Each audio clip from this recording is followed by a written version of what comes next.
আজকে হামজা 2 গোল দিবে। বাংলাদেশ যদি জিতে তাহলে বাড়িতে ফিরে গিয়ে বিয়ে করব, তা নাহলে বিয়ে করব না। ইনশাল্লাহ বাংলাদেশ জিতবে, 3-1 ব্যবধানে ভালো বড় স্কোর করবে বাংলাদেশ, 3-4। ইনশাল্লাহ বাংলাদেশ জিতবে। আপনারা দেখছেন যে ইন্ডিয়ার মাঠে গিয়ে ড্র করে আসছে, আজকে ইনশাল্লাহ জিতবে। দলটা সবে মাত্র আসছে, আজ থেকে 6 মাস হচ্ছে হয়তো। এখন এরকমটা হবে, এখন আস্তে আস্তে আজকে থেকে ভালো কিছু শুরু হবে, সামনে ভবিষ্যতে ভালো কিছু হবে ভাই। ফয়সাল, ফাল্গুন, মার্জিয়া, মিস ইউ গাইস। কেন? না, তারা আমার ফ্রেন্ড, তাদেরকে মিস করতেছি, তাদের সাথে খেলা দেখতে পারতেছিলাম না এবার। এটাই খুব কষ্ট, সবাই বিদেশে চলে গেছে, আমরা কয়েকজন বাংলাদেশে আছি, তাই তাদেরকে মিস করতেছি। তারা থাকলে আরও বেশি মজা পাইতাম, আনন্দ করতে পারতাম, একসাথে খেলা দেখতে পারতাম। That's it. আমাদের খুব আশাবাদী আজকে কিছু একটা ঘটে যাবে, ইভেন আমাদের হ্যাঁ ইনশাল্লাহ আমরা এটা আশাবাদী এবং বাংলাদেশে ভালো কিছু করবে এই আশা নিয়ে আমরা যাচ্ছি।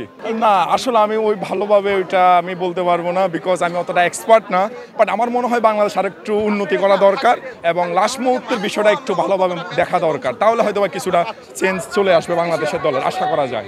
কাবরেরা, হামজা এবং সমিত সোম, জায়ান যারা নতুন প্লেয়ার সবগুলোই ইউরোপীয় প্লেয়ার, ঠিক আছে। তাদেরকে অনেক ভালো মানের কোচ প্রশিক্ষণ দিয়েছে। তাদের অনুযায়ী কাবরেরা তেমন ভালো মানের কোচ না, আগে ছিল, এখন তো আমাদের বাইরের বংশোদ্ভূত প্লেয়ার অনেক আসছে। তো আমরা চাই কাবরেরাকে পরিবর্তন করে হামজাদের উপযুক্ত একজন কোচ বাংলাদেশে ফুটবল ফেডারেশনে নিয়োগ দেওয়া হোক। আর আনিসুর রহমান জিকো দক্ষিণ এশিয়ার সেরা গোলকিপার, যে কোনো কারণে উনি নিষিদ্ধ ছিল, এখন আমরা চাই তাকে তো নিষিদ্ধ তুলে দেওয়া হয়েছে, তাকে জাতীয় দল আমরা চাইতেছি, উনি অনেক ভালো গোল সেভ দিতে পারে। তো আমরা লাস্ট মুহূর্তে আসিয়া আর হতাশ হওয়া লাগবে না আর কি। আজকে বসে দেখেছি আমি বাংলাদেশ যদি জিতে তাহলে বাড়িতে ফিরে গিয়ে বিয়ে করব, তা নাহলে বিয়ে করব না। কারণ ফুটবলকে আমি ভালোবাসি, তাহলে বিয়ে করব না।